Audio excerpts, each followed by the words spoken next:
Hello, this is Storybooks channel. New videos are posted every day. Subscribe and click the bell. Cindy walked through the garden in frustration. She didn't like the way the trees had weathered the last frost that had suddenly hit Waterloo a few days ago. The apple trees had bloomed profusely this year and had promised to produce a bumper crop if it hadn't been for the sudden drop in temperature. Jack. She finally saw her head orchardist. Something must be done. The trees are under severe stress. The orchard mistress spoke excitedly. Cindy, only immunostimulants can help here now, the older man replied. Let's in 3 stages daily give anti-stress hormones, otherwise we will lose most of the crop. Jack was a very experienced horticulturist and agronomist in one person. He had come to work in the gardens when Cindy's step-grandfather, her stepmother's father, was still alive. He was then a young lad who had just graduated from an agricultural institute in eastern Poland, but Kevin had immediately discerned in him a future genius in planned gardening. Cindy's step-grandfather was very fond of Jack and was always encouraging the lad to experiment and discover new things, and all this did not go in vain. Jack had several patents in the field of apple growing, and more than once their orchard was at the top of the list for exporting apples overseas. The quality of their fruit was always excellent. Jack tried to develop new environmentally friendly means for growing apple trees. All their products were certified and sent to the best markets in Europe. Cindy, I want to try mixing phytohormones with that elixir we patented last year, the specialist thought. I've already tested in practice. They can work together. I like the result. I trust you completely, hugged his mistress. You are my father and grandfather in one person. I've been carrying you in my arms since you were 2 years old. Jack smiled. As I remember in the beginning, your father took you with him to work in the garden. While he was working, I carried you all over the garden. There's still a tree where I made you a swing. Cindy, I'm worried about you. We'll get the garden back to normal, but you're puffy-eyed again. Did Benjamin call again? You know, that leech thinks he can't get away from me. The woman sighed. But I've decided I'm suing him. It's about time. Jack patted her on the head. Let him know his place. He hasn't invested a dime in this place. For over 8 months now, there had been a bitter war between Cindy and her ex-husband. Benjamin had always been cunning. Neither Cindy's grandfather nor her father wanted him in the family, but the boy had used all his charm to get the not-so-pretty girl to like him. He did not give her a pass. Cindy, all the time spent in the garden with her father and stepmother, and time for guys, she did not have much time. Therefore, when the girl turned 25, she suffered from the lack of attention from guys. Benjamin appeared in her life, seemingly by accident. The young man got a job at the time of harvest. Just a few days later, he began to show interest in the stepdaughter of the mistress of the garden. At first, Cindy was in shock and did not know how to react to all this, but the guy showed such persistence that he just followed her around. Harry, Hannah said excitedly to her husband, I don't like this guy following Cindy around. You know that I love your daughter as if she were my own, but I can see that Benjamin is unreliable. I can feel in my heart that he doesn't want to be with her for love, but for our gardens. But Cindy had made her choice, and her stepmother and father would not stop her. The wedding was very big. Even distant relatives from Germany came. The first years of their life together, Benjamin pretended to be interested in gardens. He was trying to understand how the whole business worked and was always at work. Oh, that Benjamin was a pain in the ass. Complain to Hannah, Jack. He pokes his nose into everything, and when you start explaining, he won't listen. He wants the trees to grow at his whim, and he's no use to you. The man concluded. Cindy, on the other hand, was so glad that her husband was interested in gardening. She dreamed that someday they would buy their own plot of land and have a garden of their own. Her father and Hannah promised to help her with this, but her hopes were quickly dashed.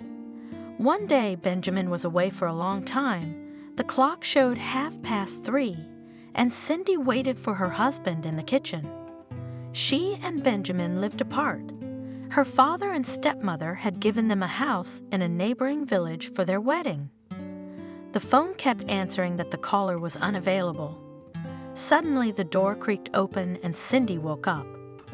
The girl herself did not notice how she put her head on her hands at the table and fell asleep. "Benjamin, where have you been?" The wife said excitedly. "Did something happen to you?" The boy felt very well. He was having fun. Cindy approached him and noticed a lipstick on his neck. "Benjamin, what does that mean?" She shouted angrily. "Are you having a mistress?" "Answer me," demanded the wife. "Why are you so boiling?" The husband said in a slurred tongue, "I just sat with friends today in the bar. I'm not a dog to be tied up at home." Cindy didn't tell her parents anything about it, but it began to happen more and more often. One day the girl couldn't stand it and told her husband that she would tell her father about everything. "Don't you dare!" He hit her in the face. "Then you'll see what I'll do to you." It wasn't that Cindy was afraid of him. She was more ashamed of her stepmother and father, who had warned her that Benjamin was an unreliable fellow. One day the girl couldn't take it anymore and told Hannah all about it. "Hannah, I can't take it anymore." Cindy burst into tears. "He has someone else. He's often out at night. Sometimes he even hits me." "Cindy, why didn't you say anything about all this?" Her stepmother asked her sternly. "I'll talk to him. We won't tell father anything yet. I'll find ways to deal with him. You need to file for divorce." A few days later, Hannah was in town. She went to the clothing market and walked into the mall. The woman was looking at a beautiful dress she wanted to buy, but suddenly she saw Benjamin on the other side of the store, accompanying some girl, whispering sweetly in her ear. "Benjamin, come here," Hannah said coldly to the guy as she approached him. "Next week, Cindy's filing for divorce. That's it, your game is over. Don't even think about blackmailing her." "We'll see about that," he shouted after her. "Screw you." Hannah spent the whole evening thinking about how to tell Harry, her husband. Finally, she decided to have a serious talk with him tomorrow afternoon. In the morning, they had to go to a company to see the partners. It was April. Rain was lightly dripping, and Hannah and her husband got into the car. They wanted to get things done before lunch and then drive to the garden. On this day, Hannah was driving. It was obvious that the woman was very worried. "Hannah, what's wrong?" Her husband asked her thoughtfully. "Are you not feeling well?" "No, I'm fine," she sighed. "Could we stay home for a couple hours this afternoon? I'm a little tired." Hannah drove quietly along the highway, and everything was going well until they came to a section that went over a hill. The woman accelerated up the hill so that she could drive up it without any problems, but when the car reached the highest point, it started to roll downhill at full speed. "Oh, shit!" screamed Hannah. "Something's happened to the brakes. Harry, I can't control the steering." Those were her last words. The car rolled down the hill and accelerated very fast. It smashed through the fence and into the ravine. For 300 meters, the car spun around, going up in the air and hitting the ground.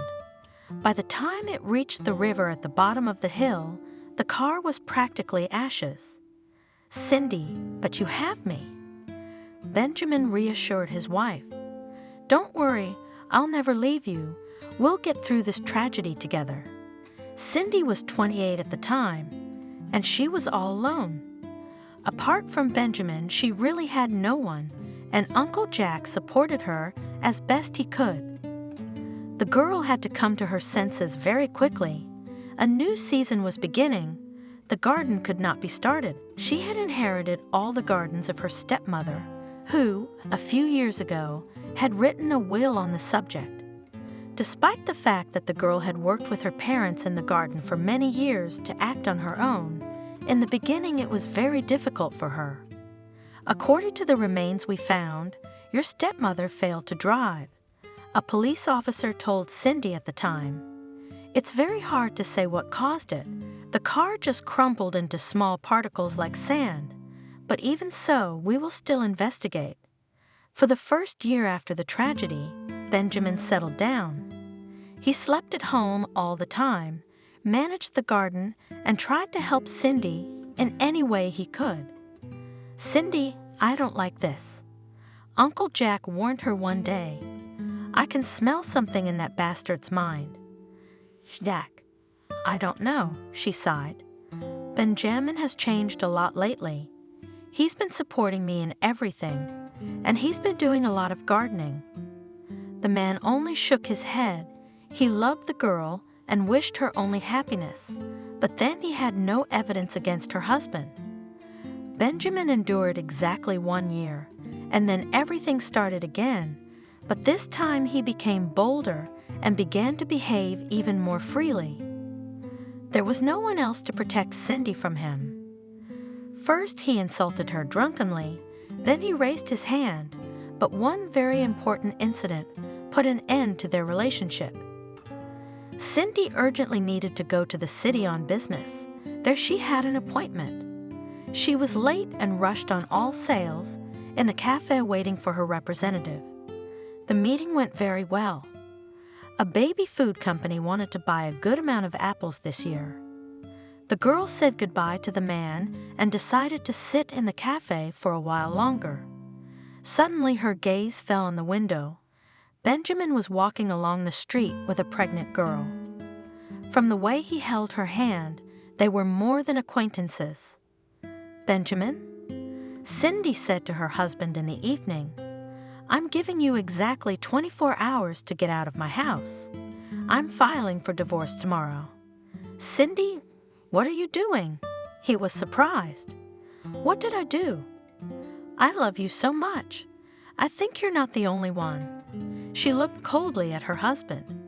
"That pregnant girl, apparently, you love more than me." "Which one?" Benjamin played the wife. "Cindy, what are you imagining?" But it didn't help, and the guy became furious. He grabbed something from the table and ran up to his wife. Cindy didn't move. "Listen, Benjamin, either you leave this house with your feet, or I'll report you to the police, and you'll go to jail," she said coldly. "You are." The guy yelled at the top of his voice, but he could not beat his wife that day. Benjamin shouted for a long time, then grabbed his things and ran out of the house. From that day on, he never came to Cindy's house again. They only met in court, and Benjamin constantly terrorized her on the phone. The woman and the head gardener strolled along the apple alleys. They were looking at which varieties had reacted most to the cold temperatures. "That's what I thought. Gloucester was the hardest hit. Considered the jack plant. We'll need to up the dosage for those." "All right, let's start at lunchtime then," said the landlady. "The forecast is for a couple more hours of drizzle before lunch and then sunshine." "Cindy, we'll need to do a second treatment during the evening dew point." The man looked at her. "That's when the auricles in the leaves open up and the phytohormones are absorbed in greater quantities. Do you have enough of everything, or do you need to buy something else?" The woman asked thoughtfully, "Do you have all the biologics?"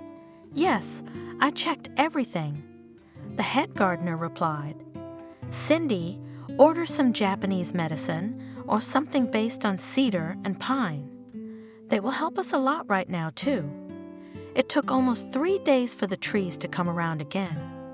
Some did lose color, but many recovered from the shock. "I don't think that's a problem." Jack cheered up the landlady. "They'll have big apples this year, so you'll be able to sell them for more money." Cindy would come home happy. Of course, at the age of 30, it was very difficult for a young woman to take charge of an orchard of this size, but many years of experience in the orchard had not passed without a trace. Cindy was no longer so hurt by the way her husband had treated her. She saw very clearly now that Benjamin had never loved her, and in all likelihood, it was his plan to marry Cindy and then take everything away from her. The woman was completely immersed in her work. She didn't want to think about her personal life now. But still in the evenings there was such a longing that the loneliness brought tears to her eyes. Cindy ate dinner and tangled herself in her plaid, drinking hot tea with pleasure. She didn't want to think about anything, but the silence was suddenly interrupted by the phone. "Cindy, darling," someone spoke into the receiver. "Why won't you talk to me?" "Benjamin, don't even think about this nonsense." The woman replied coldly. "You'll wait till I report you to the police. You can't do this to me. The man wouldn't stop. You left me with nothing." "And what did you expect?" She laughed. "You can complain to the International Court. You won't get a dime from me." Last September, Cindy was finally able to divorce Benjamin. The court ruling left him with nothing. This, of course, did not suit him, and the man has been on her nerves for more than 6 months. Benjamin tried a variety of methods. Then he kept confessing love to Cindy, then threatened her, but the woman to all this remained indifferent.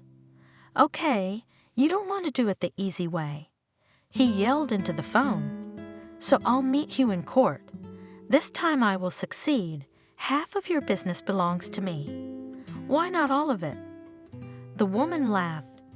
"Benjamin, if the law was on your side, you'd have gotten your share by now, but alas, you came into my house in your tattered underpants and you left in them.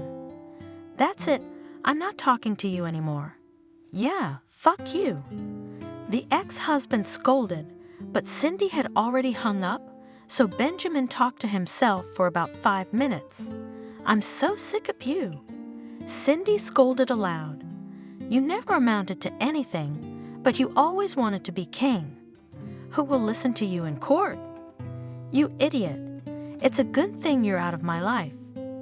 The woman had already let Benjamin out of her life, so much that she even began to feel disgusted with him. She felt sorry for the lost time and effort, but as they say, we have to go through something in life, so she just accepted it. A couple more months went by, and the owner and her head gardener were convinced that their labors had not been wasted. "Cindy, look at these." Jack happily pointed to a load of beautiful apples. "They'll be perfect for July. How grateful I am to you." The woman hugged him. "What would I do without you?" "Thank you for being here." "What's wrong, daughter?" He stroked her head. "I didn't do it alone. We all did it together.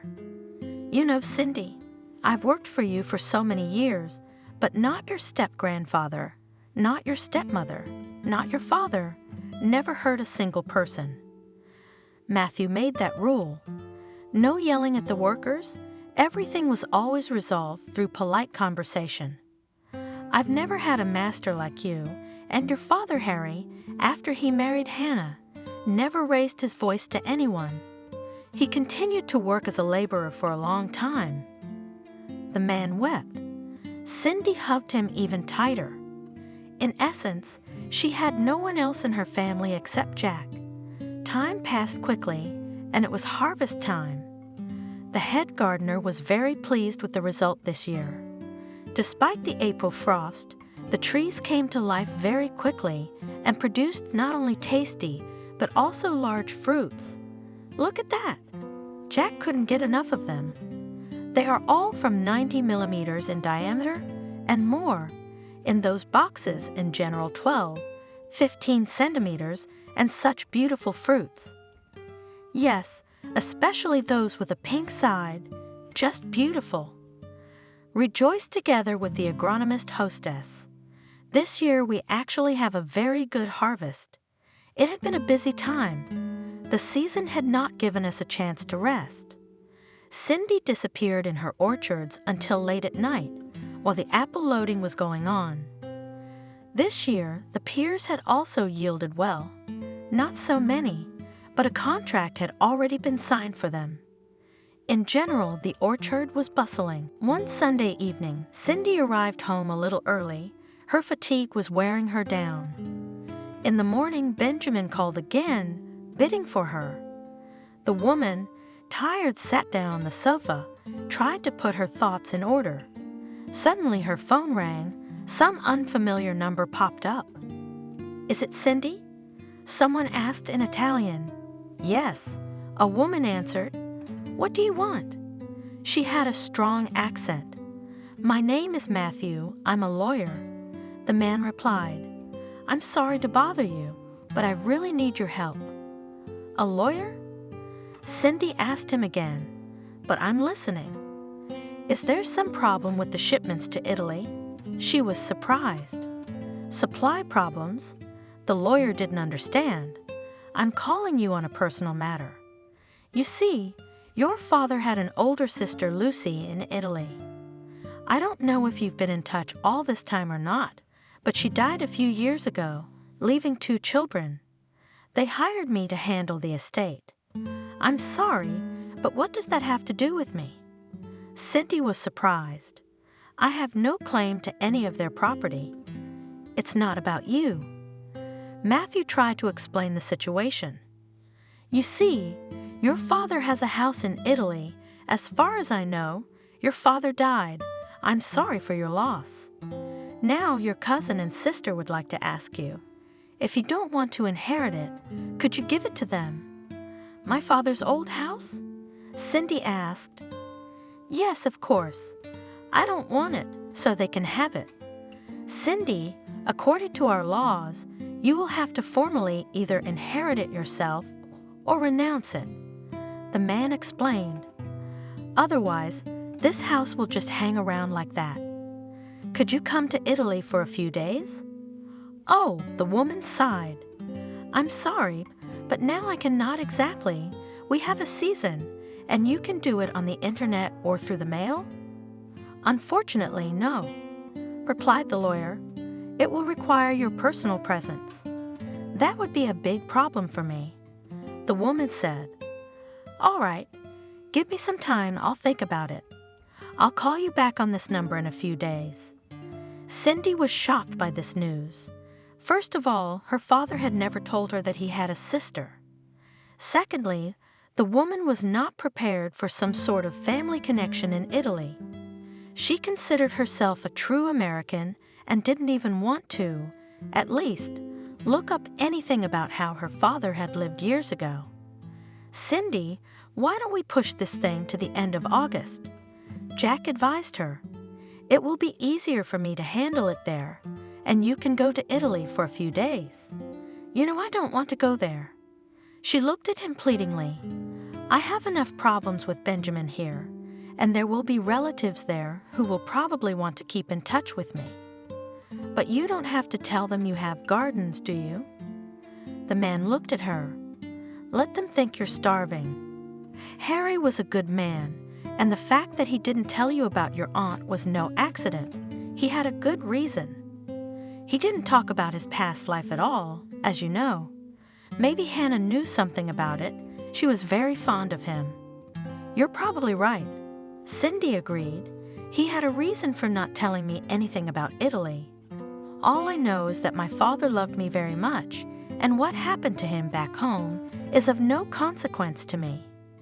By the end of August, Cindy had made a visa for Italy. The woman decided to drive to Verona in her car. "Jack, I'll feel so safe there," she said to the gardener. "Not that I don't speak Italian well, but asking someone for directions all the time, with my strong accent, I won't be able to. You'd probably have to drive about 20 hours. The man figured it out. I can manage." Cindy smiled. "I'll spend the night in a hotel, and call me if you need anything. I'll be in touch all the time." The only thing is, I don't know how it will be in Italy, but I'd better solve this case at once, otherwise they will terrorize me with this house for years. So I'll give it up right away. The weather was good. It was Cindy's first such long journey. The woman realized that it would not be easy for her on the road, but she was especially afraid of what might happen to her in Italy, and in general, she had never been interested in this country. It seemed to her a completely unknown zone. Probably, except that Rome was the capital of Italy, Cindy knew nothing else. I'll manage somehow, she encouraged herself. I'm only going there for a few days, and I'm not going to stay there. As soon as the woman crossed the border, she immediately felt a huge difference. This must be the Italian roads, she said in shock. You have to be very careful not to hit all these potholes.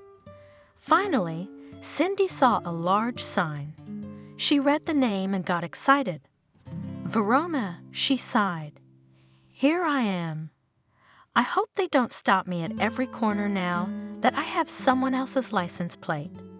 But as soon as Cindy entered the city, she was immediately stopped by the police. As usual, they were standing in the most unexpected places. What are they doing here? The woman said in shock. Can they stand here? But in Italy, anything was possible, as Cindy found out over the next few days. Why did you come to us? The police officer looked at the documents with interest. I have business here. Cindy answered, I was called here by your lawyer. We're dealing with an inheritance issue. She tried to explain. The man finished examining the documents, checked the visa, but Cindy still did not let go. Was there something else? She was surprised. I have no problem with the documents. The man in uniform stared at her. The woman understood nothing. Come on, leave her alone, whispered in his ear partner. Or she may have some connections. We'll create problems for ourselves. The police officer hesitated for a while, but then handed the documents to her. Welcome to Verona. May you succeed in all your endeavors. Cindy's lawyer told her to drive down Verona's main street. She needed to get to the main square, and he would be waiting for her there. The woman slowly followed the navigator towards her final destination. As soon as she parked, Matthew found her immediately. Hello, Cindy. He extended his hand to her. I'm Matthew Clark, the lawyer. Hello, Matthew. The woman greeted him. It's very nice to see you. They got into the lawyer's car and drove to the notary, where Cindy's relatives were supposed to be waiting for them. Where are they? The lawyer was nervous when he and Cindy had been waiting for half an hour. I'll call them now. The man quickly pulled out his phone. It was obvious he was very worried. Paul, where are you? He asked dryly. We are already waiting for you. How come you haven't left yet? Let's hurry up. It's in your best interest.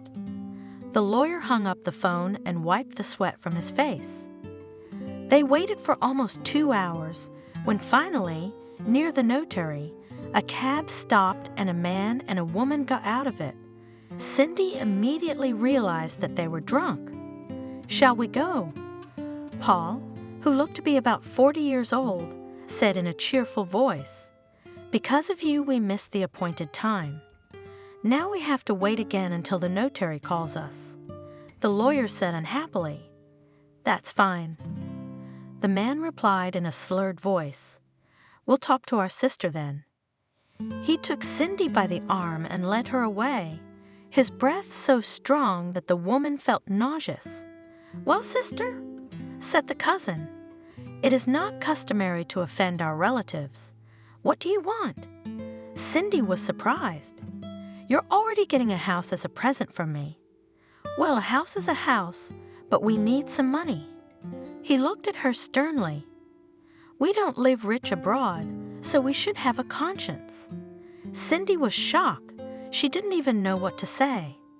She wanted to say everything to the drunkard's face, turn around and leave, when the door of the notary's office opened, and they were called.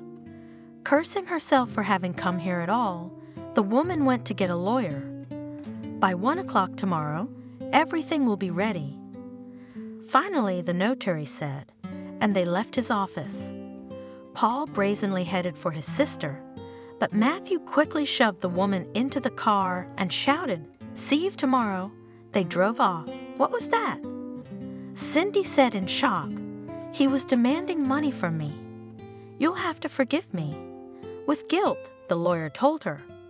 "When I started this case, a man asked me for it. We met with him and your cousin a few times, and everything was going fine. But then they both went on a bender, and it was after I called you. I didn't really know what to do. Just realizing how our system works, you would have had a shake-up with the house from time to time anyway, since you paid for your father all the debts he had accumulated over time. There are no claims against you now. I hope tomorrow, when we finish all the business, I never see them again." The woman could not come to her senses. "No," he answered briefly, "and I hope never to meet them again. They turned out to be the truest of alkies. What business could there be with them?" Cindy sat in silence until they walked back to her car. The woman was so stunned by what had happened to her that she found it hard to believe it all. The next day, the lawyer and Cindy were waiting for the new owners of the house at the notary's office. The man and woman had not yet sobered up. They had probably been celebrating the case all night. Paul gave Cindy a displeased look. After about 20 minutes, all the documents were signed, and they all went outside together. The man headed decisively towards his cousin, but he was again blocked by the lawyer. "Well, Paul, how will you pay for the work?" he asked. The man was confused. He didn't think he would have to pay at all. "Why, do I owe you something?" He looked at Matthew defiantly. "Why would you?" "I did all the work from start to finish." The lawyer replied calmly, "You own the house, don't you?" "We are, which means I've done my job." "Fuck you." He cursed his Paul and, making the hand sign to his sister, quickly jumped into the car that was waiting for them. "Didn't they pay you for the work?" Cindy asked in horror. "Oh my God, how could that be?" "And we can do anything," Matthew said with annoyance in his voice. "You can't help people after that. I spent so much time and effort to help them. Well, God will judge them. Let's go." Cindy could not understand why these people could do that to a lawyer. "Matthew," she said when they got out of his car, "this is my case, too. May I thank you for your work?" She handed him a 500 euros piece of paper. "No, that's too much." The man objected. "And besides, you don't have to take responsibility for their actions. You know, thanks to you, I now know that there are good people in Italy." Cindy smiled. "Let this be for you from me." Matthew stood looking at Cindy with a puzzled look. He still had the money in his hands and didn't know what to say. "Cindy, thank you very much," shouted he. When the woman was already getting into her car, she waved to him kindly and turned the key. Cindy felt a great relief that all her business in Italy was now over. "Thank goodness for home," she said to herself. "I'll just stop by the hotel to pick up my things." Cindy tried to concentrate on the road, but she couldn't get what had happened to her out of her head. Her vacation in Italy had turned out to be so short, but so eventful, that the woman's head was boiling from it all. She was driving down the street where her hotel was located. A traffic light showed, and beyond it Cindy had to turn. The woman wanted to pass quickly, but the red light came on abruptly. She stood waiting for the light to turn green. Suddenly, out of nowhere, a man started knocking on her window, shouting something loudly and waving his arms. The light turned green and Cindy drove off. After about 10 meters, she turned towards the hotel, but suddenly the same man was still in front of her. He jumped out into the road and Cindy hit the brakes as hard as she could. "What the hell?" she cursed, taking off her seatbelt. "Are they all crazy around here?" She quickly ran outside. There was a man lying in front of the car. He was conscious. The man tried to get up, but his left leg was bruised. "Why did you do that?" Cindy said through her tears. "What do you want from me?" The man was wandering along the center aisle of the city cemetery. Today was the anniversary of his wife's death. In fact, his meeting with Lara had happened by chance. Like a bird that flew into my house unexpectedly, she also jumped out of it unexpectedly. He sighed. Jordan was the son of a very rich man. His grandfather was a member of the party, and after the scandal, he managed to snatch the whole steel plant. The latter had been inherited by his father, but Davis Jr. didn't want to continue his father's business. After his death, his son sold the mill and started making natural juices. So, this business went so well that in a few years, Jordan became one of the leading producers in Italy and CIS countries. As usually happens, the first marriage of such rich people rarely happens happy, and so it happened in the life of Davis.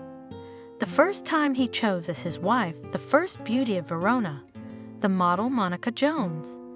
Then the man was 32 years old and the girl 21. They lived from the very beginning very badly. Monica was not interested, neither Jordan nor family life. The girl preferred to spend her time in beauty salons and resorts abroad. Monica, her husband once told her, "You and I live like strangers. You have to think of your family somehow." "Jordan, what don't you like?" She was surprised. "I have my own blog, social media. I'm in front of people all the time. Do you think I'm going to give up everything and give birth to your children?" She was indignant.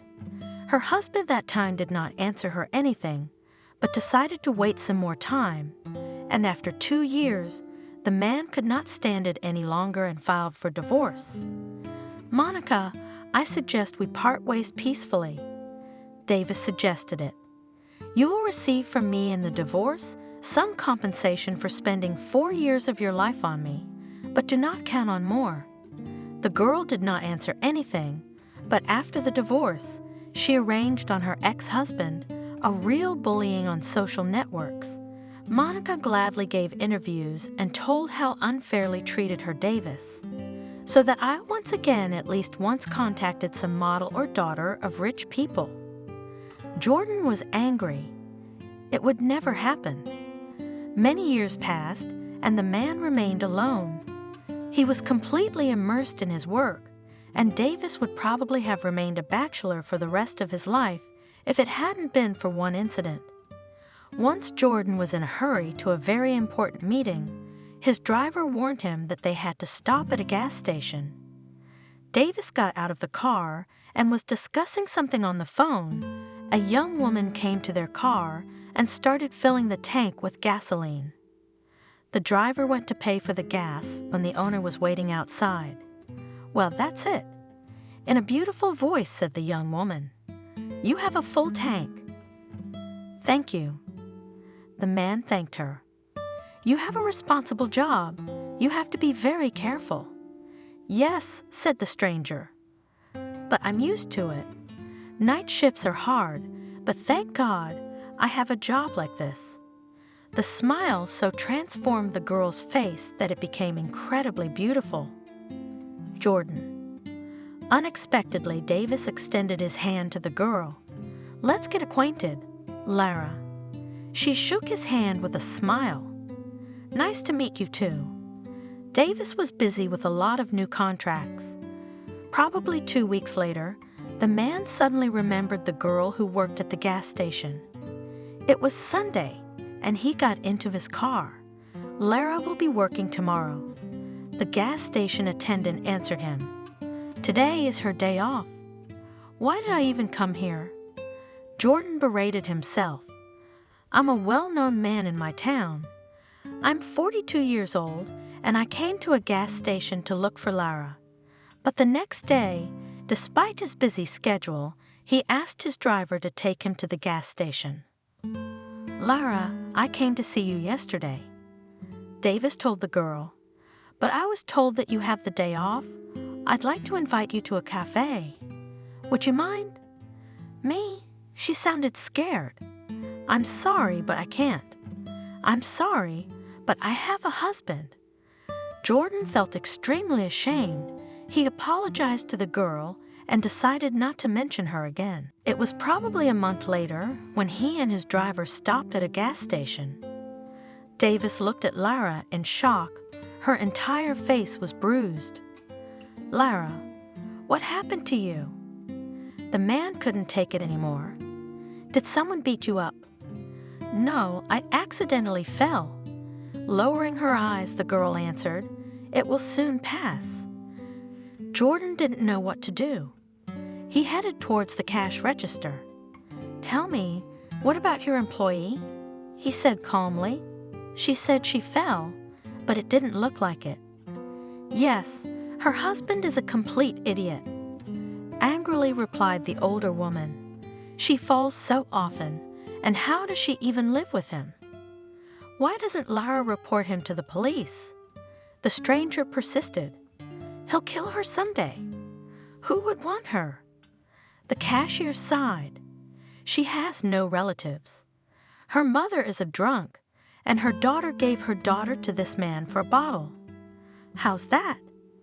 Davis asked in shock. "And where did the guardianship authorities look? Who would look after them all?" The woman was indignant.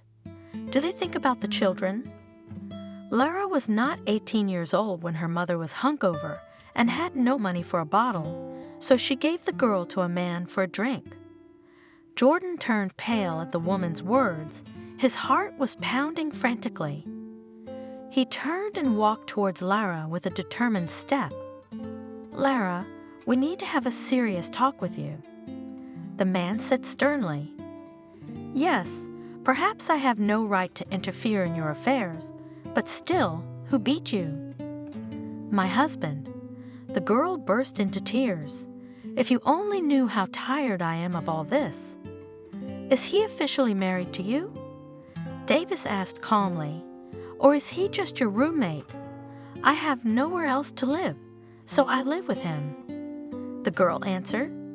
"Many years ago my mother died. She burned down with our house. I was left alone. My mother gave me to Eric as a wife. So what time will you finish work today?"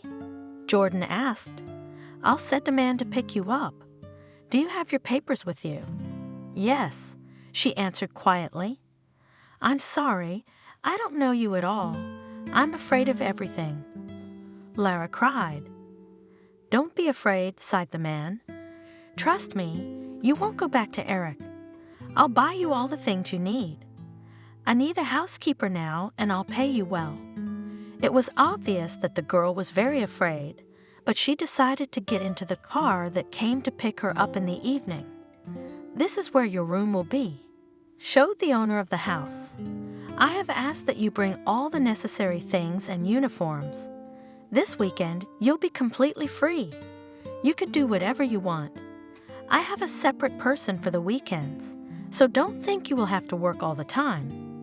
It was very difficult for Lara at first. She was constantly afraid that her husband would come after her. But this problem was immediately solved by Davis. He went with his guys to the address given to him by the gas station cashier. Eric turned out to be a man about 55 years old. He was drunk. Jordan talked to him and warned him not to look for Lara again.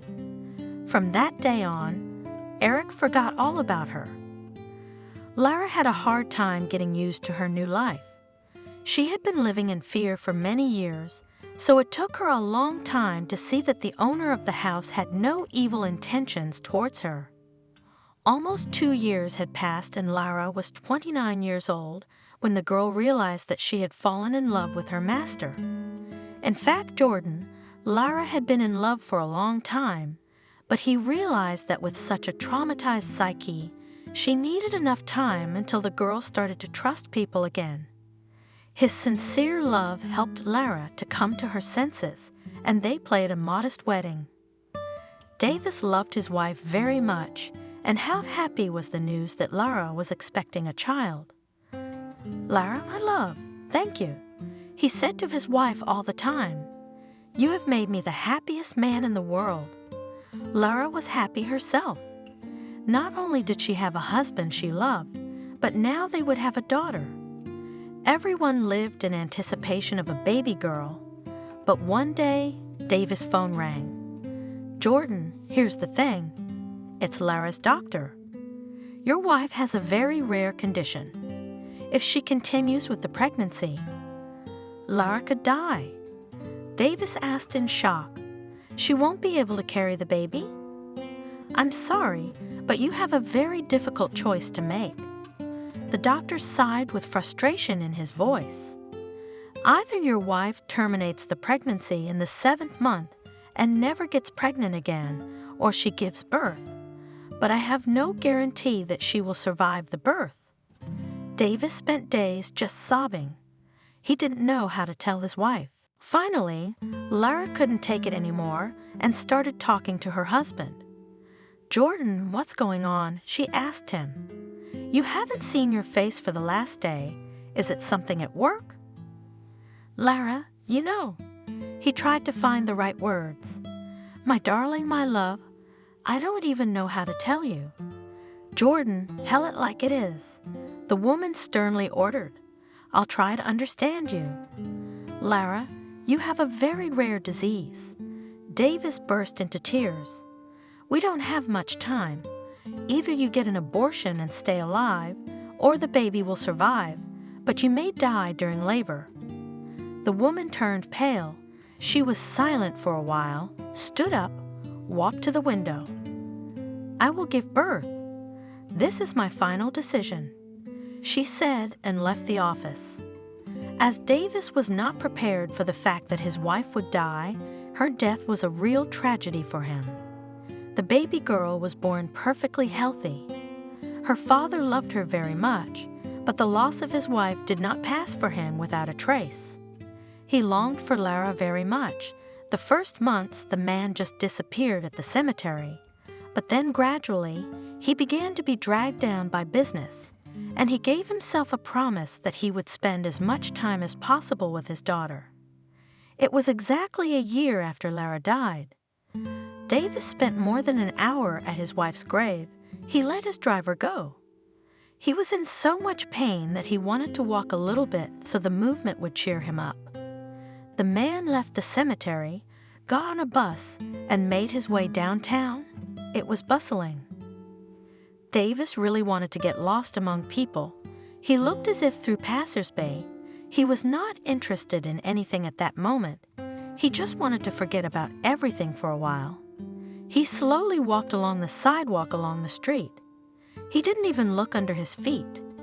Suddenly his gaze fell on a traffic light. He came up to it and noticed some car next to him. Instinctively, Davis looked into it. He stared blankly at the woman, but after a moment, he felt as if he'd been doused with boiling water. The man quickly ran to the door and looked at the driver carefully. "Lara?" He shouted in shock. "Lara, what are you doing here?" "Lara, wait!" waved Jordan as the light turned green and the car drove forward. Davis rushed after her. He saw the car turn sideways. He sped up and ran out to meet her. A few seconds later, he felt a blow to his left leg, and Jordan fell to the asphalt from the pain. A minute later, a woman jumped out of the car. She was shouting something in some language. It was similar to English, but Davis didn't understand any of her words. "Lara, what's going on?" Finally, he got up. "Lara, it's me, your husband." "Jesus, what on earth is going on here?" With a strong accent said the stranger. "Are you out of your mind? Why did you throw yourself in front of my car?" "I'm not Lara. My name is Cindy." "No way," Davis said in shock. "Lara, why did you make this whole show?" Did you get the doctor to fake your death in childbirth? But why? I loved you so much. I don't know how I survived your death. Man, I'm telling you again, my name is Cindy, and I hope this was my first and last trip to Italy. God, how can you even live here? She was swearing in English. Jordan was in such stress and bewilderment that when he took one step, he immediately fell down. First you throw yourself under my car, and now you want to pretend that you feel bad? A stranger approached him. Is this your business here? Is this how you make your money? You know what? She took out her wallet and took out 200 euros. Take it and leave me alone. I don't want your money. Davis could barely speak. Lara, help me please, can you take me home? I'm tired of telling you that I'm not Lara. Cindy tried one last time to tell him. Come on, get in my car. The woman helped Jordan into the car and threw a belt on him and drove according to his instructions. What kind of day is this? The stranger was cursing all the way, in a language Davis didn't understand. When am I going to get out of here? Lara, don't you remember me? I kept saying Jordan. What about our daughter? Do you remember Amelia? A respectable man. Cindy looked at him angrily. I have no children, and fortunately no husband either. Tell me, how much longer do you think we have to travel? I have to leave Italy today. It's still probably an hour and a half to our house. Quietly replied Davis. The man couldn't come to his senses. Everything was mixed up in his head. Oh shit! The stranger cursed. I'm going to be stuck here for another night. The driver and passenger were silent, each thinking about something else. Davis was thinking about how he could lure Lara into his house. The man was sure that when she saw their daughter, she wouldn't be able to play tricks on him anymore. The woman, however, lamented that she would have to spend another night in Italy. Lara, can I ask you a favor? Jordan looked at the woman. Let this be my last request. Please share dinner with me tonight, and then you can go wherever you want. Cindy looked at him in horror. It seemed to her that there was a catch to all of this at all. Maybe he organized for me to be kidnapped, she thought. And then for ransom, will Jack blackmail me? But when the woman drove up to the Davis house, she was very much surprised. Only someone with decent money could live here. Do you live here? The stranger asked in amazement. What a huge house. Yes. Jordan answered briefly. I beg you to help me into the house. I'll call a doctor to examine my leg, and then we'll have dinner. I promise I won't keep you any longer after that. The woman hesitated. She was very frightened by everything that was happening. Finally, Cindy agreed and drove up to the unfamiliar house. She helped him out of the car. Some man immediately ran up to her. He looked at Cindy in horror, but didn't say anything to her. Matthew, help me to my room, his host asked him. I fell and hurt my leg. The man turned back now and then and regarded the stranger with undisguised fear. Finally, the whole procession went up to the second floor, and Matthew put his master on the bed. Jordan took out his cell phone and immediately called. Bob, please come to my place. Said he to someone / I fell and hurt my leg badly. Yes, at my house. Thank you. The landlord hung up the phone. Did he see how shocked his domestic worker was? He kept glancing at Cindy. Matthew, please show our guest to Amelia's room, said Jordan. I'll wait for the doctor. Can you wait for me at the baby's room? He turned to Cindy. The woman could not understand what was going on, but decided to follow Matthew, who led her to some children's room. The man looked back at the woman and his face was pale. Cindy didn't really look where they were going. She was so absorbed in her thoughts that for a split second, she couldn't even remember where she was. Finally, The man stopped at a door and opened it. A young woman with a small child appeared on the threshold. It was clear from her pink blouse that she was holding a baby girl. The girl looked at her guest in horror and recoiled. Cindy first cast a general glance around the room, then looked intently at the child. No special emotion was evoked in her. The governess had moved away from the woman and was standing somewhere in the far corner. The woman walked around the room. It was in the traditional style for small children. Cindy was about to leave the room and go downstairs to the living room to wait for the master of the house there, when suddenly her gaze fell on the pictures. They adorned almost the entire wall, but at first they seemed to the woman to be just decorations. "Who is that?" she asked aloud. "Who is this woman?" She turned toward the governess. "It's Amelia's mother." In a trembling voice, the girl answered. Her name was Lara. Cindy stared intently at the face she saw in the photograph. After a few seconds, a chill ran down her spine. The woman jumped up. She dropped her bag from her hands in surprise. "Where is she?" Cindy struggled to speak. "Can I talk to her?" "No," the governess replied briefly. "Exactly a year ago, she died in childbirth." "God, I can't understand anything." Cindy said in shock in English, "This woman looks a lot like me. Maybe I'm imagining all this. I'm just very tired today. I'm stressed out from Italy." The woman began to look at the rest of the pictures. They showed the man who had thrown himself in front of her car today, a woman who looked like Cindy, and a little girl. Apparently, it was the baby the girl was now holding in her arms. There was a rustle of some sort, and the same man who had accompanied Cindy here appeared in the doorway. He eyed the guest with interest, but she was completely indifferent to everything. "Jordan asked you to come down to the dining room," he said quietly. Jordan interrupted the woman. "Who is that?" "Is this the owner of this house?" The man nodded his head to her, and she followed him the whole time, looking back at the pictures that hung on the wall. Cindy waited for the man for about half an hour.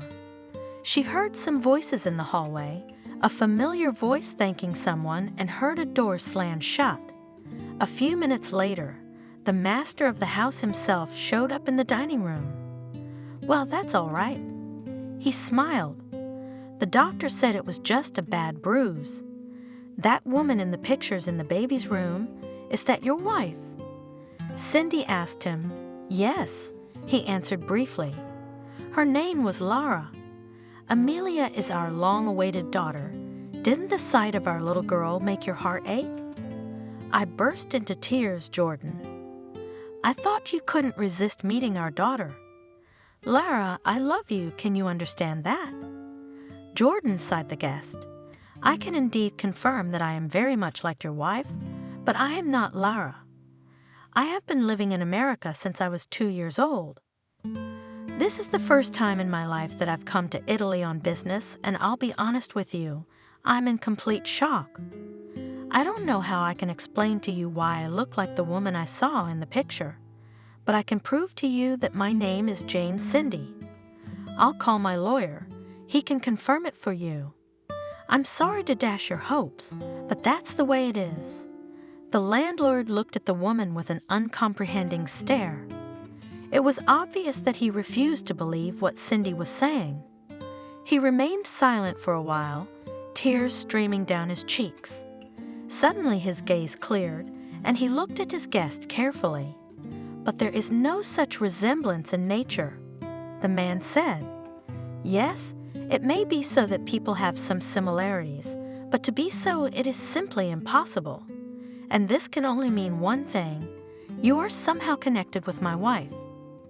"That's out of the question." Cindy understood him. "At least according to the information I have no brothers or sisters. Are you sure about that?" Jordan looked at her intently. "What do you know about yourself?" "I mean before you came to America. As my father used to say, my mother died shortly before he moved. A woman started it. Naturally, I don't remember her. My father decided to radically change his life. Of course, he took a risk. I still do not understand how he decided to come to a foreign country with a small child. But I'll tell you the truth. My father said almost nothing about Italy. And I didn't take much interest in it myself. It turns out that your father, according to him, left Italy to earn money after his wife died. Davis reasoned. But for some reason he didn't tell you anything about it. Didn't your father want to come home? Suddenly the landlord asked. Never. The woman answered briefly. For as long as I can remember, it was out of the question. My father somehow persuaded my step-grandfather Matthew to take the first job from me. I grew up in gardens, you might say. While Dad worked, I rode in the arms, then the owner, then the head gardener, Uncle Jack, who always loved me. Grandpa was a strict man, but he treated my dad like a son. Dad always worked honestly, never drank or smoked. He was loved for his kindness and responsibility. Maybe that's why the garden owner's daughter Hannah fell in love with him. My stepmother was 10 years older than my dad, but that was never a barrier for them. I'd say they had a perfect relationship, and Hannah was always very good to me. I found in her not only maternal care, but also friendly love. Okay, Jordan thought with effort. If your father didn't like to reminisce about Italy, then there must have been something there that repulsed him. I'm sorry, I don't mean to offend you or your mother in any way, but it's strange that your father had no desire to visit her grave. Could it be that he didn't love her? It's hard for me to say, Cindy sighed. Perhaps he did. Once, when I was about 15, I wanted to talk to my father about it. Dad, I said, you could tell me about my mother. I miss her very much. He turned pale then. It was obvious he didn't know what to say. He paced back and forth nervously. Cindy. Finally, he said, your mother was a good person, but there is nothing more I can tell you, and I beg you never to ask me about it. It's all very strange, Davis concluded. It turns out that your father had some secret connected with Italy. What if your mother isn't dead? The man suddenly suggested. And an even bolder assumption. You were not hers alone. You had a twin sister. Perhaps more siblings. I don't know. Shocked, Cindy replied. This whole thing scares me so much, I'm starting to doubt everything. It's just that if it was really so, you could have close relatives in Italy, and she could be my wife.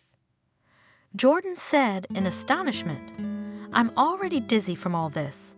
The woman said tiredly, My God, I don't understand anything anymore. All right, I suggest you stay with me tonight. With a smile said the owner of the house, and tomorrow morning we'll be seen, and now let's have dinner, or I'll go crazy from excitement. The host and his guest finished their dinner in silence. Cindy first decided to get herself a room in a hotel, but something inside her insisted on staying in this stranger's house.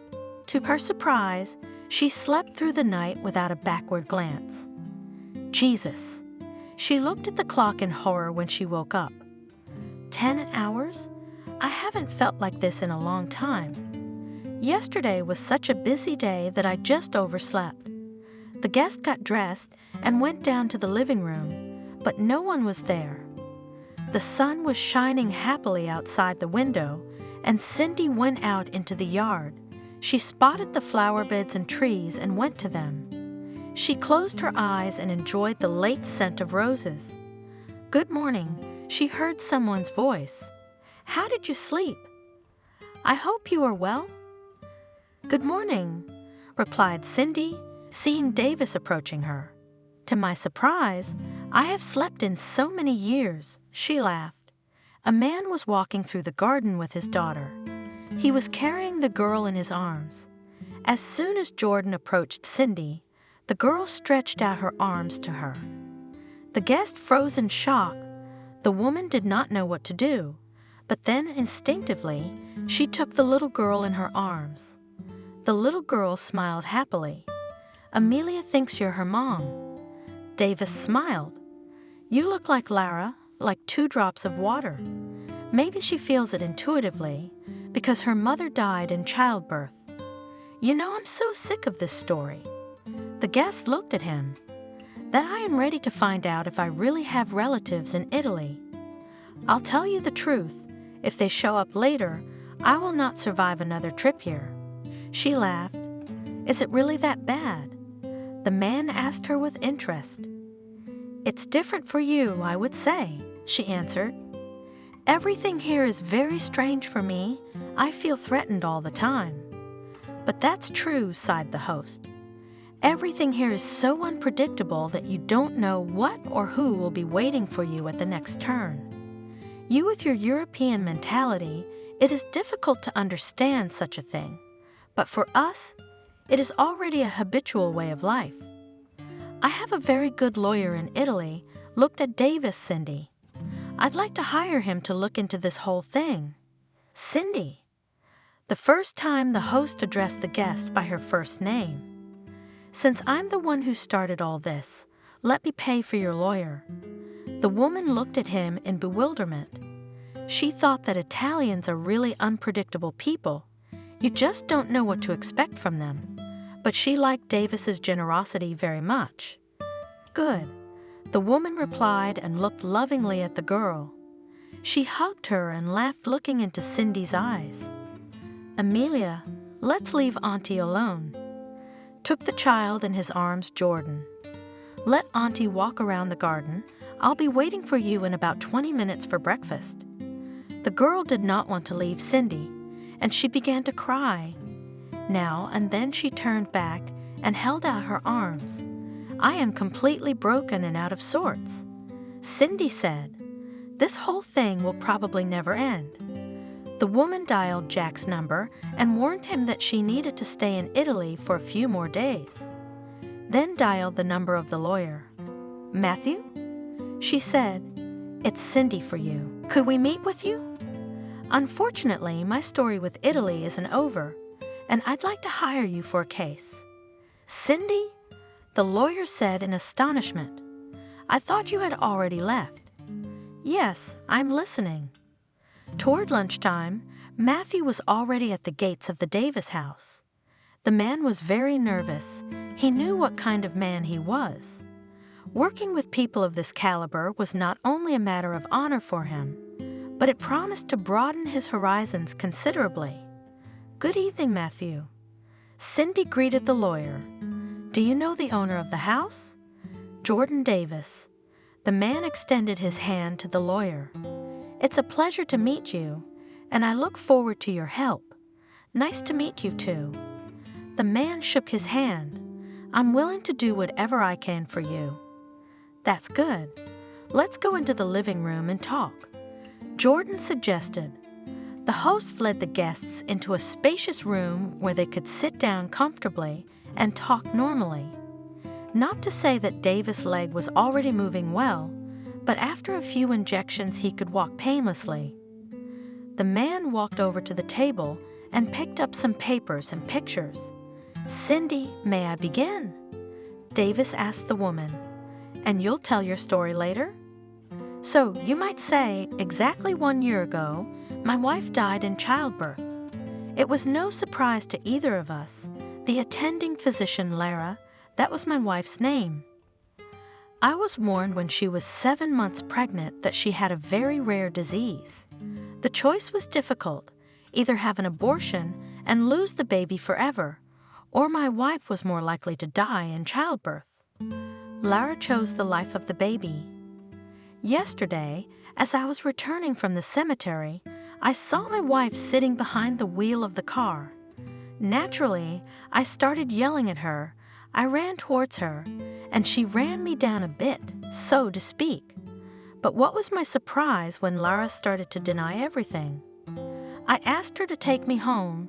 Walking was really hurting me. I hoped that when my wife saw our daughter, she would take pity on us and finally confess everything. But it didn't happen. because it wasn't Laura standing in front of me, it was Cindy. I didn't want to believe it for a long time, but it finally dawned on me that I was talking to a completely different person. These are pictures of my wife. They do look exactly alike. The lawyer looked at Cindy and Lara. So now you want to know if there is any relation between them? Yes, replied the landlord briefly. Now I will tell you everything I know about my wife. I met Lara at the gas station where she worked. So one day I saw that her face was broken. As it turned out, she had an alcoholic husband, but that wasn't what confused me. I was shocked when I found out that Lara, the mother, had sold her daughter to some man for a bottle. A few days later, she drunkenly burned down her house and burned herself in it. Lara had nowhere to go, so she lived with her rapist husband, who was more than 25 years older than her. Or rather, officially, Eric wasn't her husband. He turned out to be her roommate.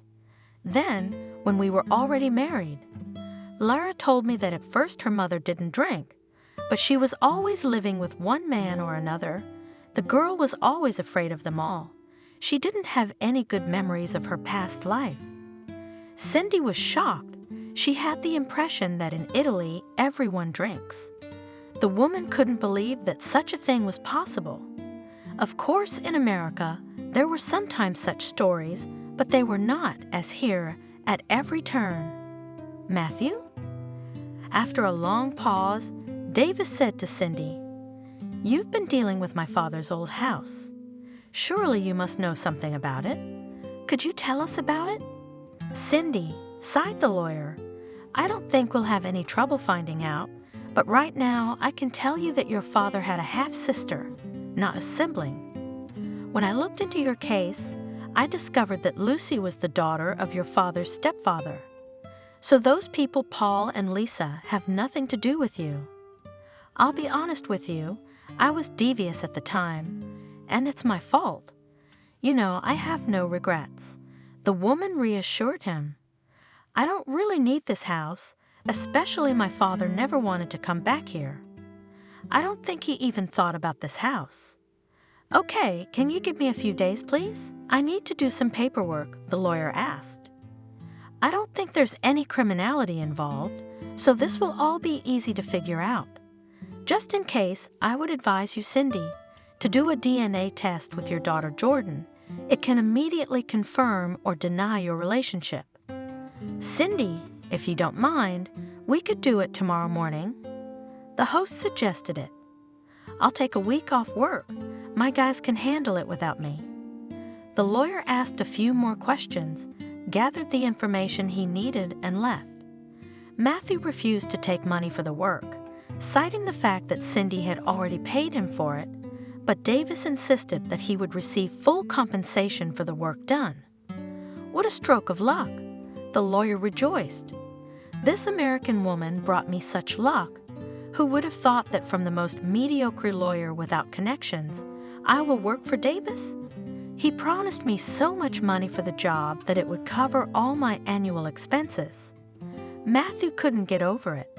It was a rainy October day when a strange man appeared at the wicket gate. His voice was husky. The boy cast a glance at his hands, which were cupped. "I'm here to see Miranda," he said dryly. "Is that your mother?" "Call her for me," ordered the man and waved his hand at someone. A girl, a teenager of about 16 years old, appeared from somewhere. She walked up defiantly and raised her head. "Mom, there's someone there to see you." The son came into the house. There's a man and a girl. The boy, who was 10 years old at the time, watched with interest what was happening outside. The window in the kitchen was big, and through it he could see everything. At first his mother looked at the stranger with surprise. He was telling her something, waving his arms. Then she hugged him, and they all went into the house. "We will live at your place for now," the guest said. "Then I'll earn money, and we'll buy a big house. Harry, this is Uncle Charles." The mother turned to her son. "He will live with us now, and the girl's name is Lucy. She will be your sister." The boy did not like the guests very much. Uncle Charles had a wolfish look, and Lucy was always smiling achidically. Harry had lived with his mother for many years. He did not know his father. There was a rumor in the village that his mother had gone off with the farm director when he was 18. Of course, the boy saw some uncle coming to his mother's house, sometimes at night.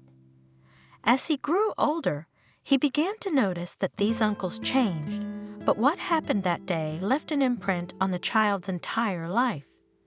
From the very beginning, Lucy, Uncle Charles' daughter, began to set him up. She kept making up made-up stories. Uncle Charles scolded him at first, but one day he couldn't stand it and spanked the child with a belt, so much so that he couldn't sit down for a week. "Charles, why did you do that?"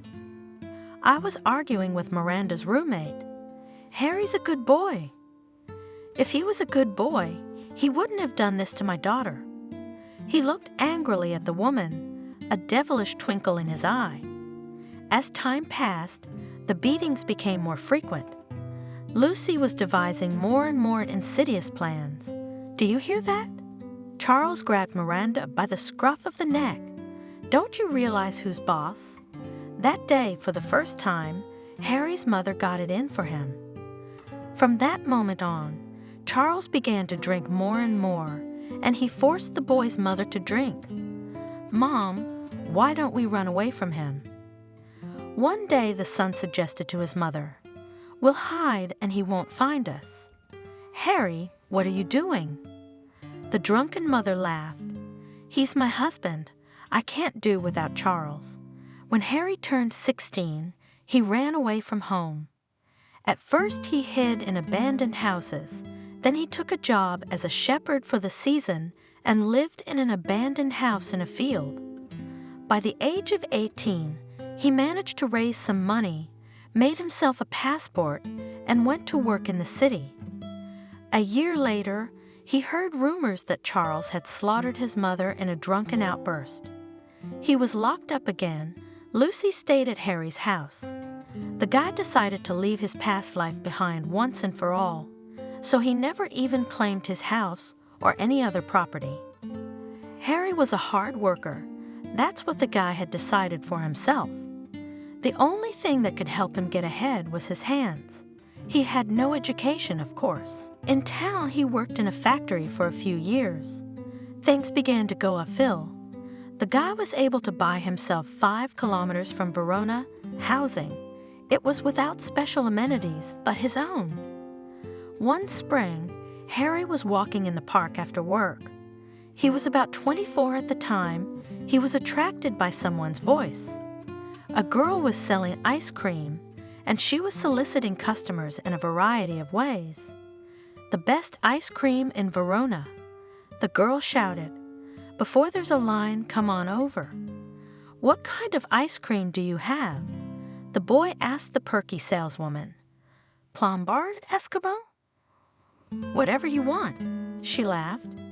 "Here you have Eskimo, and this is a very tasty strawberry cone. There is also with condensed milk and chocolate filling." "Wow," Harry smiled. "You've stumped me. I don't even know what to choose, so let's go with your flavor."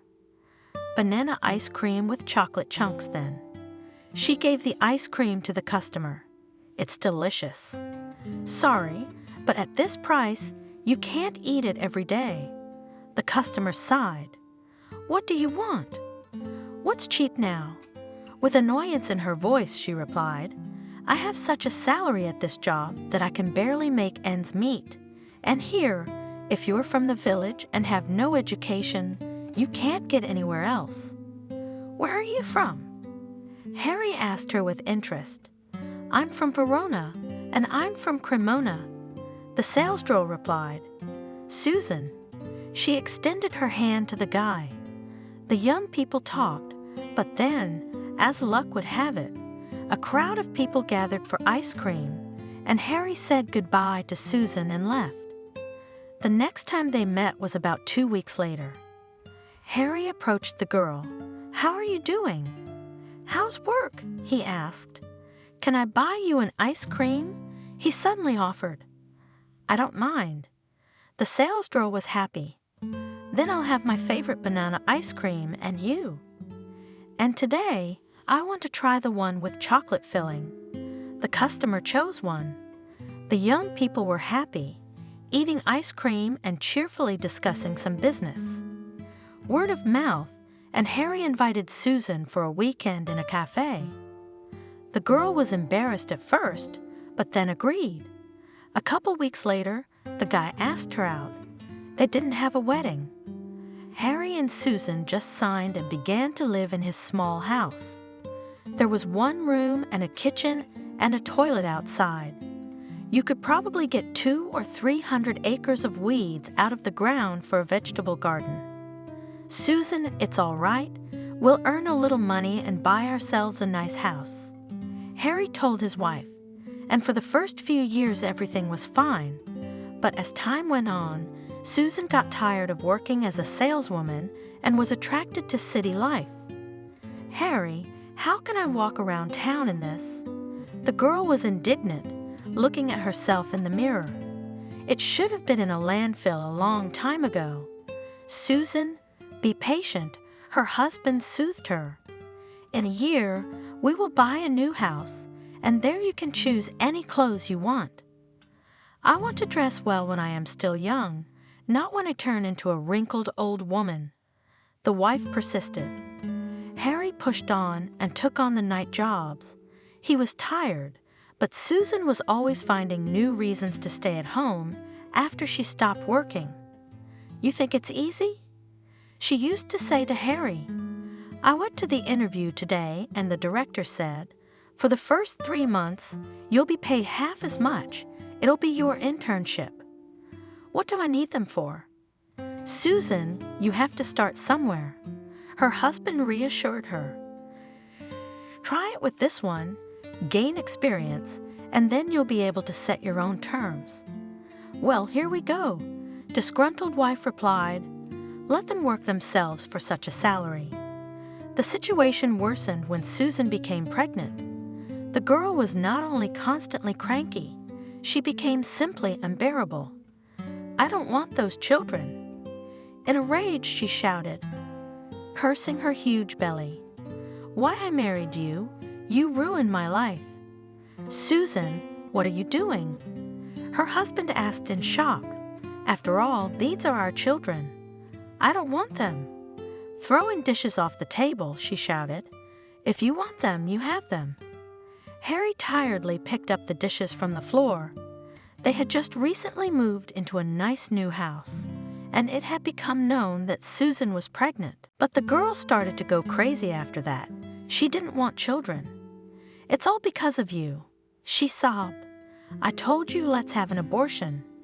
No, you insisted on these children, and what am I supposed to do now?" Harry didn't understand what was happening to his wife. She'd gone from what he thought was a kind girl to a monster. After Susan had given birth to the twins, she'd had no love for them from the very first minute. Harry was so tired after work and also dealt with the children in the evening, it often seemed to him that he just could not stand it and somewhere will drop dead, but Susan was not embarrassed. When the girls were 8 months old, the girl began to disappear in the evenings. She left the babies for her husband on various pretexts and came back at 2 a.m. Susan was not at all embarrassed. "Susan, are you completely crazy?" The husband was angry. "Where are you wandering around at night? You have little children, and you? What about me?" Angrily, she answered her husband. "I just want to live normally, and in fact, I'm filing for divorce." "What do you mean?" He looked at the girl in shock. "You want us to divorce?" "Yes," she answered briefly. "I don't love you, and I don't love your children either." Susan had a lover who she thought was a very powerful man. In fact, he was just a police officer. He was married, but in her dreams he had serious plans for her. John was an expert at this sort of thing. He'd thought it all through. "Susan, if you divorce him and leave him the children, then you will be left with nothing," he told his mistress. "I don't need anything from him." She hugged the man. "The main thing is to have you by my side. Let them choke on the children and this house. Do you realize that under the law, he not only can leave the property to himself, but also hang on you alimony? He may not work with the kids until they're 3 and stay home, but then you'll have to feed the kids. And since there are 2 of them, it's 25% of your official income. So even though I leave everything to him, I still have to pay him money?" The girl asked in shock. "That's what I'm talking about. You let's not boil. Everything here needs to be thought over." Seriously looked at her John. "So what? You'll help me with the money, right?" The girl didn't give up. "Susan, well, I will pay alimony for you. But who will pay alimony for my children if I divorce my wife?" "You?" Angry at Susan's stupidity, John. "It's a vicious cycle." She burst into tears. "What am I supposed to do now?" "Keep 1 child for yourself." "Answer the man. If anything, I'll cover for you, so you'll get the house. That way he can't file for child support or take your house away from you. If he makes a move, I'll talk to him." Harry did make a move, and John had a serious talk with him. "Look, I've got a fake case to pin on you, but this way it's a piece of cake," he told him. "So take your daughter and get the hell out of here." Harry did not know what to do. He had already accepted that he would not live with his wife, but where to go with a small child, the man could not even guess. Besides, he understood that Susan did not like his children, so he wanted to take the second child for himself. "Harry, you're a good guy." His boss once told him when he was going through divorce proceedings. "But my advice to you, get out of here. They won't let you live." "Lion, where am I going?" "Through tears," said the guy. "I have nothing. I lost everything. All the money I earned, I invested in a new house, and now they took it away from me. And I'm afraid for my second daughter.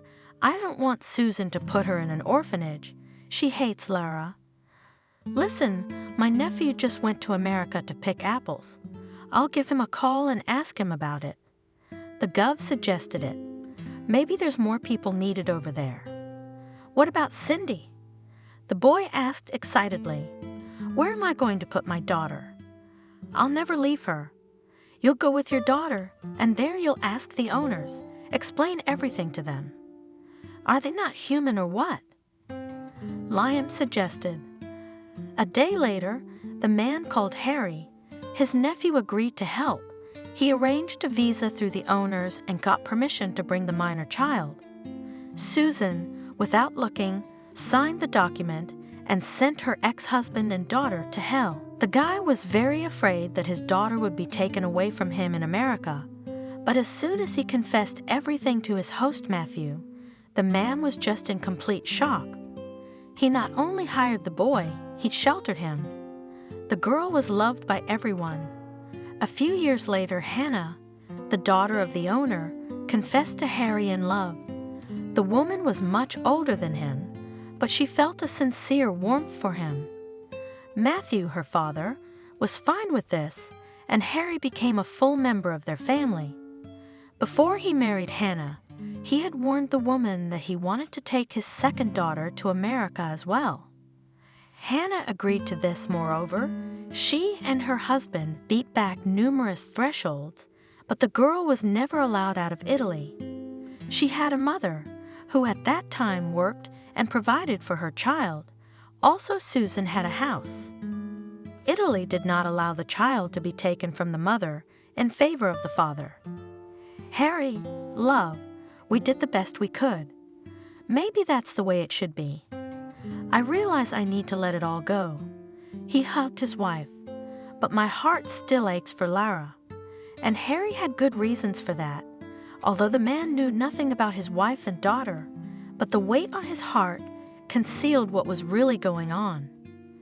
Not 2 years later, Susan was abandoned by her policeman. Of course, John was not going to marry her. The girl was left alone with a small child in her arms. Her hatred for her ex-husband and her daughter only intensified. "It's all because of you." Susan threw everything she could get her hands on. "You ruined my whole life." She shouted to someone in the distance. "If it weren't for you, I'd be happy now, and I wouldn't have to feed your child." But Susan was afraid to give her daughter to an orphanage. The girl thought that then her house could be taken away from her, and she was not going to return to her village. Susan actively searched for a girl with a trailer, but no one was interested in her. Dysfunctional men were hitting on her. Finally, Susan decided on one. The main thing that he worked and fed her daughter, she decided then, and the rest I'll take care of myself. So in her house, first there was one Alki.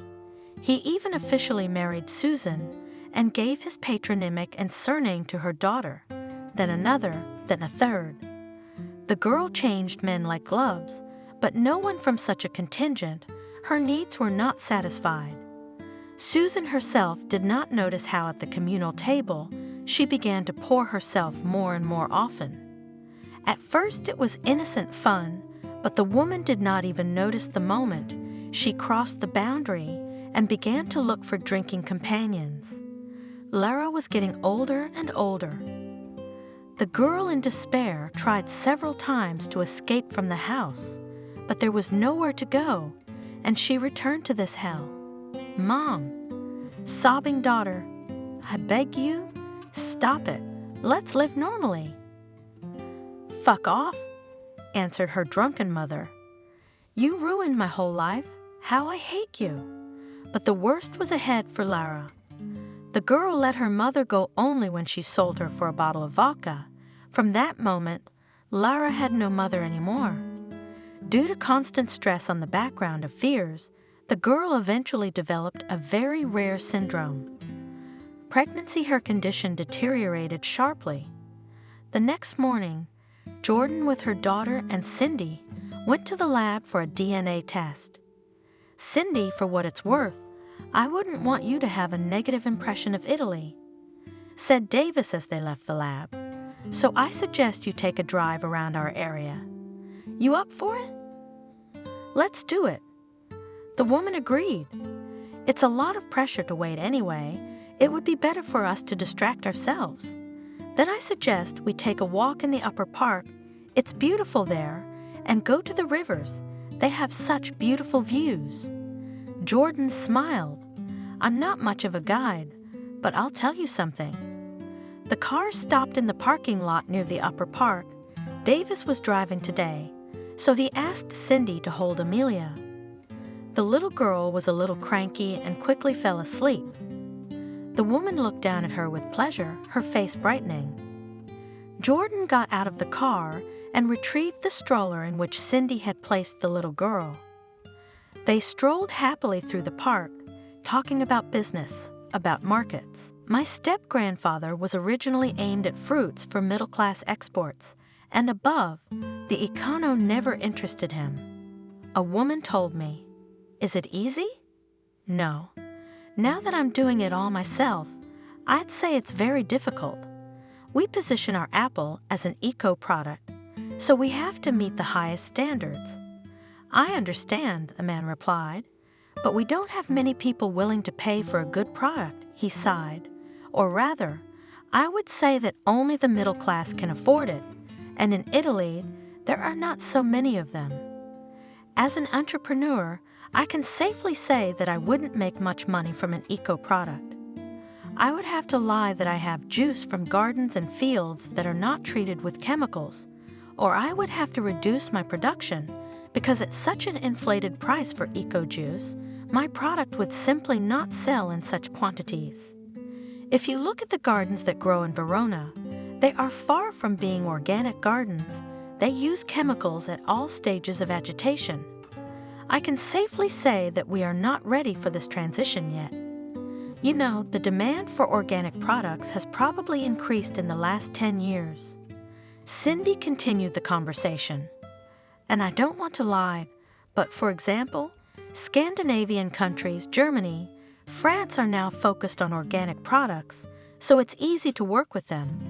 But if you go to the market in America, you will find cheap apples or pears grown using, so to speak, traditional methods. And there is nothing wrong with that. That's the way it should be. The population has different layers. For one reason or another, not everyone can buy healthy products. But there are those who are ready, so you are also benefiting as we are. You supply a certain part of the population with your products. It would be much worse if those people couldn't buy any juices at all. So you don't think there's any contradiction in that? Davis looked at the woman with interest. Why should there be? She smiled. Perhaps in 50 years there will be such technologies that will allow us to grow any product without chemistry. Then it will become natural. But right now we have to think about what opportunities are available to different segments of people. Jordan really liked the way Cindy looked at these things. There was a sense of reasonableness in her. She didn't categorize everything as good or bad. The woman tried to find a middle way, so to speak, in everything. This was the first time Davis had encountered such a thing, and the man liked the approach very much. Cindy rolled the stroller with pleasure. She glanced now and then at the sleeping girl. God, we're like a family. She smiled to herself. Who would have thought that all this would happen to me? I'm starting to feel different here now. Maybe that's the beauty of Italy. You go through a lot of stress at first, and it's only when you get hit over the head that you start to notice the really important things. After the park, Davis took his guest to the river. He showed the woman the most beautiful places. Amelia was already awake and sat in Cindy's arms, taking the most active part in their walk. But by 1 o'clock the girl was hungry. She was no longer satisfied with what her father had taken for her. Well, Amelia, let's go home. Stroke the child on the head, father. We need to feed you properly, and we're hungry too. Right, Cindy? The woman nodded her head and smiled. The tension inside her was easing. Cindy was feeling better, and the baby was taking up almost all of her attention. The woman didn't even want to let her out of her arms. God, I must be out of my mind, she thought to herself. She thought to herself, but now I feel what it means to have a child. The woman smiled. For the remaining 3 days, Davis and her guest took in the other sights of the city of Verona and beyond. They talked all the time. There seemed to be no topic that the man and woman could not discuss. Cindy felt very at ease with this man. It was as if Davis and his young daughter had become an integral part of her life. Who would have thought it would happen like this? Jordan thought to himself, Cindy and Lara seemed to be the same person, but they were so different. But in spite of that, I like the woman very much. I can be friends with her. She doesn't like falseness, and that's very good. Finally, the day came when the lawyer called. He asked Cindy to pick up the DNA test tomorrow, but not to open it yet. Let's do it together, and then I'll tell you all about it. Matthew suggested. It was evening. Davis and his guest were having dinner. The man glanced curiously at the woman every now and then. You know, Jordan, I'm so nervous. My hands are shaking. She said to the man. In any case, everything will be fine, he smiled. We'll have a chance to learn about your past, and then you can decide what you want to do with it. Perhaps you will choose to forget it. I still can't believe this is happening to me. Cindy sighed. It's just unbelievable. Well, if your roots are from here, it's to be expected. Davis replied. You're the first generation of your family in America, and if you look at all this, you can see how many of your relatives might live in Italy. I never even thought of that. Cindy looked at him.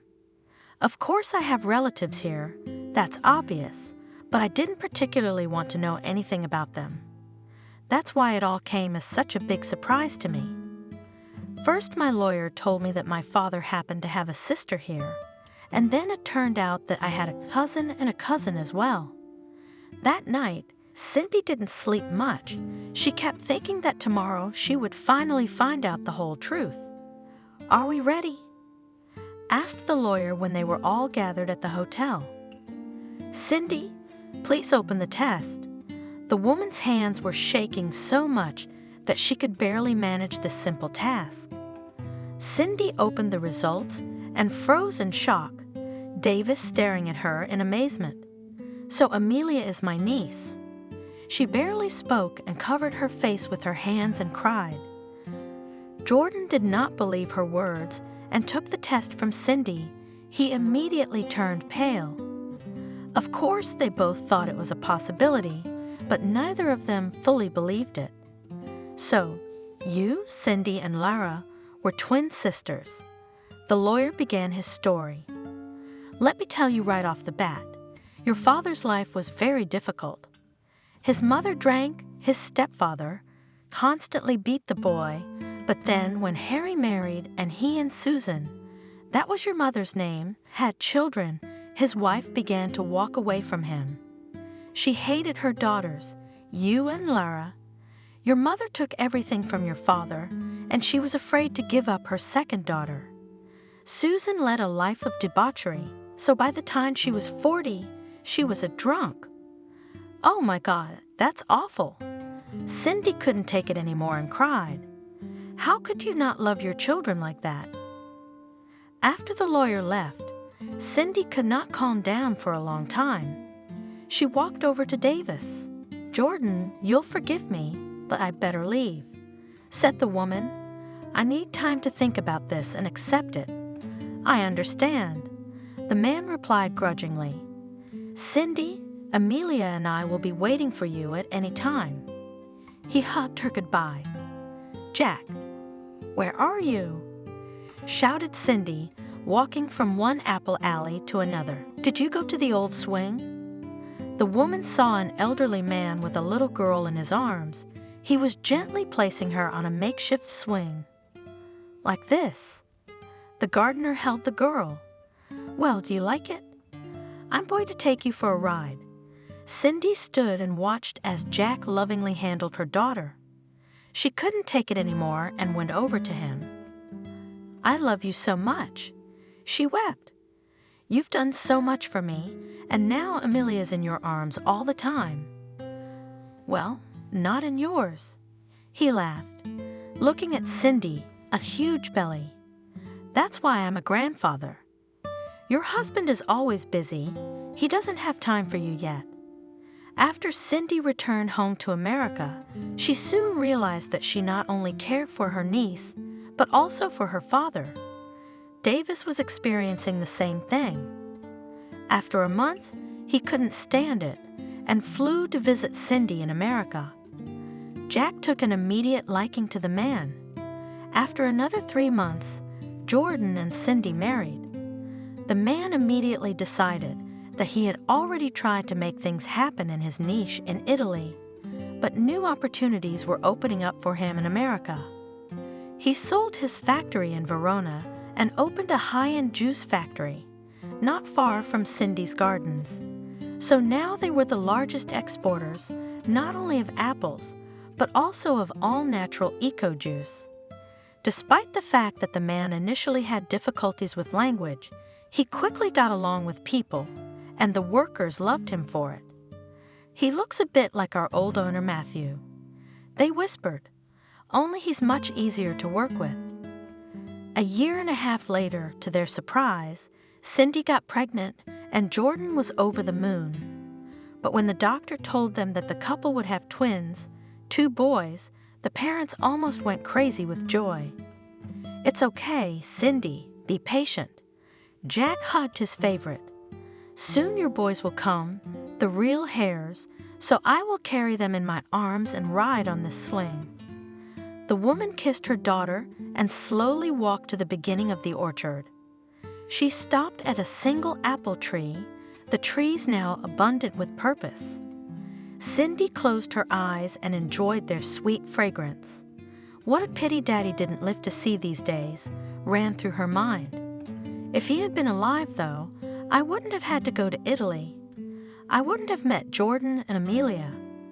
Perhaps my dad gave me the best gift I've ever gotten in my life, so I am very grateful to him and to Italy. The woman noticed multicolored ribbons developing in the distance. Cindy stroked her large belly and slowly headed for the exit.